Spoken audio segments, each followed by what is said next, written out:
Социален патронаж.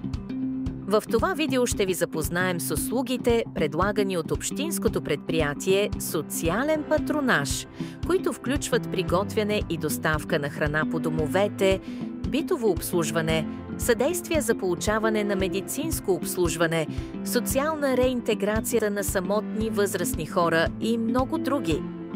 След като влезете в уебсайта на Социален патронаж, първото, което трябва да направите, е да се запознаете с условията и реда за ползването на предлаганите услуги. За да разгледате услугите, които предприятието предлага, изберете услуги от основното меню.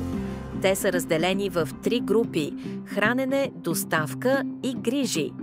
Изберете услугата, от която се интересувате, за да получите повече информация.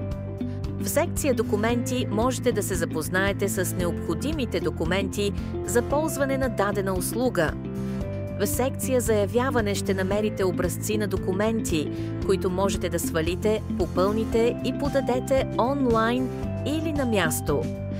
В секция «Такси» ще намерите информация за размера на таксите за ползването на социални услуги. Размерът на таксите се определя като процент от дохода на лицата.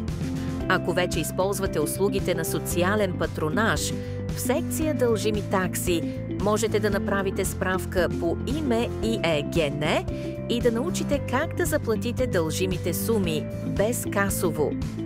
В секция «Информация» можете да разгледате месечното меню, както и да прочетете за реда и начините за записване и отписване.